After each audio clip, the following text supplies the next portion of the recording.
죽음 이후의 세상 한 번쯤 상상해 보신 적 있나요? 오늘은 고 방영규 목사가 직접 보고 왔다고 증언하는 아주 생생하고 구체적인 천국과 지옥에 대한 묘사를 통해 그 비밀의 문을 한번 열어보겠습니다. 너도 나도 천국과 지옥을 드나들고 있습니다. 박 목사는 이 충격적인 한마디로 이야기를 시작합니다. 이게 무슨 뜻일까요? 사후세계가 저 멀리 있는 게 아니라 바로 지금 우리 삶과 아주 가깝게 연결되어 있다는 의미 같은데요. 과연 어떤 이야기인지 본격적으로 한번 파헤쳐 보겠습니다. 자, 그래서 오늘은 박 목사의 여정을 따라서요. 먼저 그가 봤다는 천국의 모습부터 시작할 겁니다. 그리고 천국에서의 삶은 도대체 어떻게 결정되는지 그 보상의 법칙을 알아본 다음에는 상상 이상으로 끔찍하게 그려지는 지옥의 모습과 그곳의 무서운 규칙까지 차례대로 살펴보겠습니다. 이 체험은 정말 한 편의 영화처럼 시작됩니다. 박 목사가 꿈인지 생시인지 모를 환상 속에서 눈을 떴는데 글쎄 2명의 천사가 나타나서 그를 사후세계로 이끌었다고 해요. 그리고 그곳에서 천국은 어떻게 생겼고 지옥의 규칙은 무언지 그 비밀을 하나씩 보여주었다고 합니다. 근데 여기서 정말 놀라운 건요. 그가 본 천국이 그냥 다 똑같은 모습으로 살아가는 그런 단일한 공간이 아니었다는 겁니다. 마치 우리가 사는 세상에 계층이 있는 것처럼 천국도 영혼들이 지상에서 어떻게 살았느냐에 따라서 세계의 아주 뚜렷한 영역으로 나뉘어 있었다고 해요. 첫 번째 영역은 아이들의 꽃밭입니다. 어린 나이에 세상을 떠난 영혼들이 영원히 시들지 않는 꽃들 사이에서 평화롭게 지내는 곳이라고 해요. 그런데 한 가지 좀 특이한 점은 이 아이들에게는 각자의 집이 없다는 거예요. 그 이유는 지상에서의 행위와 관련이 있다고 하는데요. 잠시 후에 그 비밀이 밝혀집니다. 두 번째 영역은 이름만 들어도 화려하죠? 보석저택입니다. 여긴 말 그대로 지상에서 아주 충실하고 헌신적인 삶을 산 영혼들에게 주어지는 최고의 보상인 거죠. 모든 집이 보석으로 지어져 있고 아프거나 늙는 일 없이 가장 아름다운 30살의 모습으로 영원한 행복을 누리는 곳, 정말 꿈의 공간으로 그려집니다. 자, 그런데 천국의 세 번째 영역은 분위기가 확 달라집니다. 좀 충격적이에요. 이름하여 부끄러운 구원이라고 불리는 곳인데요. 박 목사는 지상에서 사람들한테 칭찬받으려고 봉사했던 수많은 종교 지도자들마저도 이 초라한 닭장 같은 공동 건물에 모여 살게 된다고 경고합니다.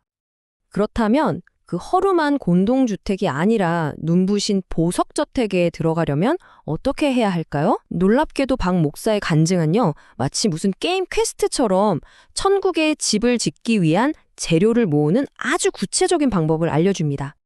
바로 이 7가지 행동이 천국에 있는 내 집의 건축 자재가 된다는 겁니다. 우리가 예배하고 기도하고 헌금하는 그 모든 시간이 하늘로 전송이 되고 천사들이 그 재료들을 모아서 각자의 집을 지어준다는 굉장히 구체적인 시스템인 거죠. 그런데 여기서 정말 중요한 아주 핵심적인 규칙이 있습니다. 만약에 내가 땅에서 한 착한 일에 대해서 칭찬이나 상을 받잖아요. 그러면 그 행위는 천국에서 무효 처리가 된답니다. 오직 아무도 알아주지 않는 숨은 헌신과 희생만이 진짜 천국집의 재료로 인정된다는 거죠. 정말 엄격한 원칙입니다.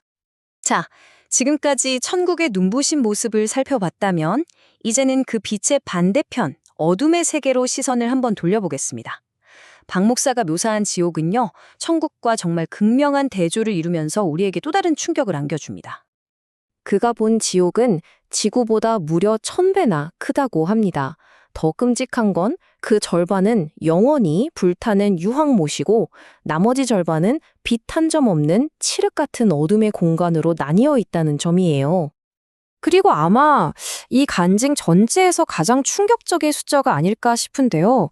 천국에 가는 영혼이 1명일 때 지옥에 가는 영혼은 무려 1000명에 달한다는 겁니다. 1대 1000이라니 우리가 생각하는 것보다 구원의 문이 훨씬 더 좁다는 걸 암시하는 거겠죠? 그럼 도대체 누가 지옥에 가는 걸까요?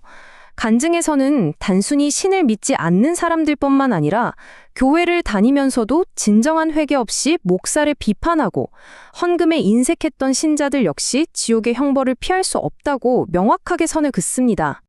지옥의 형벌은 그냥 무작위로 가해지는 게 아니었습니다. 놀랍게도 지상에서 지은 죄의 종묘에 따라서 그에 딱 맞는 형벌이 정해져 있는 끔찍하고도 아주 체계적인 시스템을 묘사하고 있어요. 예를 들면 이런 식입니다. 목사나 교회를 비판했던 사람은 혀에 못이 박히고 탐욕스러웠던 사람은 배가 낫으로 갈라지는 식이죠. 이처럼 지상에서의 잘못이 지옥에서의 고통으로 직접 연결되는 정말 소름 끼치는 상징적인 형벌의 원칙이 적용되는 겁니다. 이렇게까지 정교하고 무서운 사후 세계의 모습을 보여준 뒤에 이 간증이 궁극적으로 우리에게 전하려는 메시지는 과연 무엇일까요? 모든 설명은 단 하나의 핵심적인 행동으로 모아집니다. 바로 회개입니다. 잘못했습니다. 용서해 주십시오. 다시는 안 하겠습니다.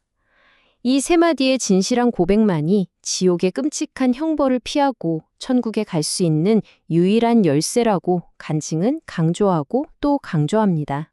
결국 이 간증이 말하는 건 이거겠죠. 우리 인생은 짧고 죽음은 누구에게나 찾아온다는 것. 그렇기 때문에 이 짧은 지상의 삶은 영원한 세계를 준비하는 기간이고 그 준비의 핵심은 바로 회개라는 겁니다.